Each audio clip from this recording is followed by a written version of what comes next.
امام زین العابدین علیہ الصلوۃ والسلام ارشاد فرماتے ہیں، اللہم صلی اللہ، امام ارشاد فرماتے ہیں کہ انسان جو ہے وہ روز 3 مصیبتوں سے گزر رہا ہے، 3 مصیبتیں روز گزر رہا ہے، اور فرماتے ہیں کہ اگر انسان ان میں سے کسی ایک کو بھی عبرت لے لے، یعنی اپنے لیے اس میں سے درس لے لے کسی ایک پہ بھی، تو ان مصیبتوں کو وہ بہت آرام سے طے کر سکتا ہے۔ وہ کون سی 3 مصائب ہیں جو ہر روز ہر شخص کے اوپر ہیں؟ امام فرماتے ہیں پہلی چیز کہ انسان جو ہے وہ ہر روز جو ہے اس کی زندگی کا دن کم ہو رہا ہے، ہر روز کم ہو رہا ہے، یعنی ایک چیز آپ کے پاس ہے وہ ختم ہو رہی ہے، کم ہو رہی ہے۔ کہنے کو تو انسان بڑا ہو رہا ہے، 5 سال 10 سال 15 سال بڑا ہو رہا ہے، لیکن اصل میں اس کا وقت معین ہے کہ جس دن اس نے اس دنیا سے جانا ہے، اب یہ اس کی طرف بڑھ رہا ہے۔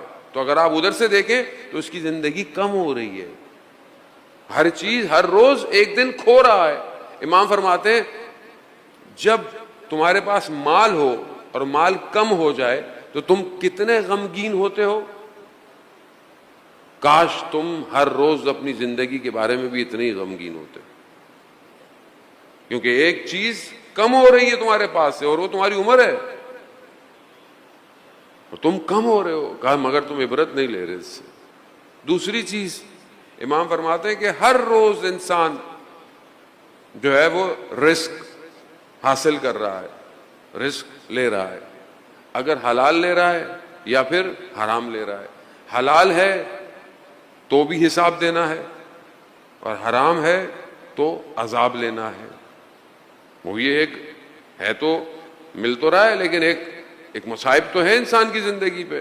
کیا مولا متقیان بھی فرماتے ہیں کہ ایسی زندگی پر کہ جس کے حلال میں حساب ہو اور حرام میں عذاب ہو، تعجب ہے کہ انسان اس کے لیے کتنا آگے بڑھ رہا ہے۔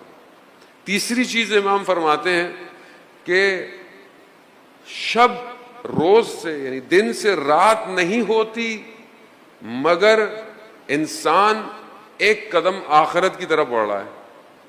ہر روز رات سے دن، دن سے رات ہوتی ہے، ایک قدم آخرت کی طرف بڑھ رہا ہے، اور اس کو یہ نہیں پتا اس کا یہ قدم جنت کی طرف جا رہا ہے یا جہنم کی طرف جا رہا ہے، مگر وہ بے خبر ہے۔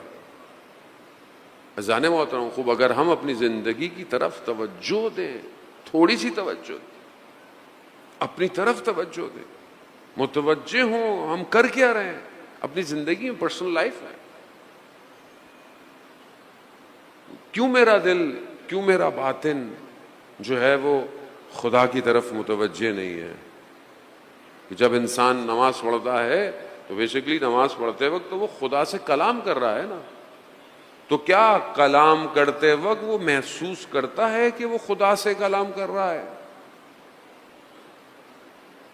یا قرآن پڑھتے وقت یہ احساس ہوتا ہے کہ خدا مجھ سے کلام کر رہا ہے؟ لیکن نماز بندے کا کلام خدا سے، قرآن خدا کا کلام بندے سے ہے۔ خوب جب میں آپ سے بات کر رہا ہوں، آپ میری بات سن رہے ہیں، آپ میری بات کو سمجھنے کی کوشش کر رہے ہیں، اگر تو میں کوئی اچھی بات کروں تو، اور اگر آپ کوئی بات کریں گے تو میں بھی سنوں گا۔ لیکن یہ کیسا رابطہ ہے کہ میں خالق سے بات کرتے وقت دھیان میرا کہیں اور ہے، ذہن میرا کہیں اور ہے، یا میں متوجہ ہی نہیں ہوں اس سے بات کرتے وقت، میری توجہ ہی اس کی طرف نہیں جا رہی ہے؟ کیسے ہوگا یہ؟ وجہ کیا ہے؟ دیکھیں یہ سب باتیں آپ کو پتہ ہیں، یہ نئی باتیں کوئی نہیں، لیکن کیا چیز ہے، کون سا بیریئر ہے جو یہ مجھے سمجھنے نہیں دے رہا؟ کون سی رکاوٹیں ہیں یہ کہ مجھے آپ سب ماشاءاللہ اہل نماز ہیں، نماز پڑھنے والے لوگ ہیں، اور یقیناً مجھ سے بہتر نماز ہے، لیکن میں توجہ میری اس کی طرف کیوں نہیں ہو رہی ہے؟ جیسے انسان باقی کاموں میں توجہ دیتا ہے، ایک لائن انسان کی معرفت کم ہے. انسان جس کو پہچانتا ہے اس کے آگے کیسے کھڑا ہوتا ہے؟ اپنے بزرگ کے آگے، اگر کوئی اور شخصیت ہو اس کے آگے کیسے کھڑا ہوگا؟ جس کا آپ بہت احترام کرتے ہو، کوئی ایسی شخصیت آ جائے آپ سب کھڑے ہو جائیں گے احترام میں. کیوں؟ کیونکہ آپ کو اس کی معرفت ہے، آپ جانتے ہیں کہ یہ شخص کون ہے. ایک شخص کو نہیں پتا وہ نہیں کھڑا ہوگا. کیوں؟ آپ بولیں گے یہ کیوں نہیں کھڑا؟ میں نہیں جانتا کون ہے، مجھے نہیں پتا کون ہے. تو کہیں ایسا تو نہیں ہے کہ ہم جب اس کی بارگاہ میں کھڑے ہو رہے ہیں اور ہماری توجہ نہیں جا رہی ہے تو ہم اس کی معرفت سے معذور ہوئے ہیں؟ جبکہ آپ دیکھیں کہ جب اذان ہوتی تھی اور حضرت محمد مصطفیٰ صلی اللہ علیہ وآلہ وسلم صلی اللہ علیہ وسلم امام رسول خدا کے چہرے کا رنگ اڑ جاتا تھا. کیوں؟ خالق بلا رہا ہے. عزیزان محترم، 1,24,000 نبی، وسیع ان کے، اور اس کے بعد ائمہ، امام اور اولیاء خدا، سب کس لیے آئے تھے؟ تاکہ ہم خدا کی طرف متوجہ ہوں. ہم خدا کی طرف متوجہ ہوں گے تب ہم وہ کام نہیں کریں گے جو وہ نہیں پسند کرتا. کیوں معاشرے میں لوگ غلطیاں کر رہے ہیں؟ کیوں معاشرے میں فساد اخلاقی ہے، گناہ ہو رہا ہے؟ کیوں ہو رہا ہے؟ چوری ہو رہی ہے، حق کھایا جا رہا ہے، ظلم ہو رہا ہے، جھوٹ بولا جا رہا ہے، بے پردگی ہے، بے حجابی ہے. یہ سارے مسائل کیوں ہیں؟ کیونکہ اصل میں وہ دیکھ رہا ہے لیکن میں متوجہ نہیں ہوں. اگر وہ کسی اور امت، جیسے پہلے زمانے کی امتیں جب کوئی غلطی کرتی تھیں تو ان کے چہرے پر کیا آ جاتا تھا؟ نشان آ جاتا تھا کہ اس نے یہ کیا ہے. ہمارے اوپر تو رحمت للعالمین کا صدقہ ہے کہ ہم غلط کر رہے ہیں. میں آپ کو نہیں کہہ رہا، میں اپنے آپ کو کہہ رہا ہوں، غلط کر رہے ہیں لیکن خدا چھپا رہا ہے. لیکن عزیزان محترم، اگر خدا نہ خواستہ اسی حالت میں اس دنیا سے چلا گیا، جانا تو سب نے ہے نا، کوئی رکے گا نہیں، یہاں سب نے جانا ہے، تو کیا اس عالم سے اس عالم میں جانے کے لیے تیار ہوں یا نہیں ہوں؟ اور پھر اس سے بڑھ کر جو کام ہے، یہاں صرف ایسا نہیں ہے کہ آپ نے اپنے آپ کو اچھا کرنا ہے، آپ نے معاشرے کو اچھا کرنا ہے، آپ نے سوسائٹی کو بہتر کرنا ہے. کیوں کرنا ہے؟ کیونکہ بہرحال جس امام کا انتظار کر رہے ہیں اس کی حکومت ہوگی اسلام پوری دنیا کے اندر. اس حکومت میں کیا کریں گے آپ؟ جب آج میں اپنی زندگی میں اس 6 فٹ کے قد پہ امام کی حکومت نہیں ہونے دے رہا تو میں باہر کیسے حکومت ہونے دوں گا؟ اور پوری دنیا کا جو شیطان اور اس کا پورا سسٹم ہے وہ کیا کر رہا ہے کہ کسی بھی طریقے سے امام کی حکومت نہ بنے. اس کی پوری کوشش ہے. وہ ہر جگہ گھسا ہوا ہے، ہر جگہ آیا ہوا ہے، نفوذ کر رہا ہے، جاسوسوں کے ذریعے سے، اخلاق کے ذریعے سے، ٹی وی کے ذریعے سے، میڈیا کے ذریعے سے، اکنامکس کے ذریعے سے، ایجوکیشن کے ذریعے سے، پوری دنیا میں اس کا کام ہی یہی ہے. لیکن وہ جو کچھ بھی کر لے، اللہ کا وعدہ حق ہے. خدا کے وعدے کو کوئی بدل نہیں سکتا. لیکن عزیزان محترم، اس وعدے میں میں کہاں کھڑا ہوں؟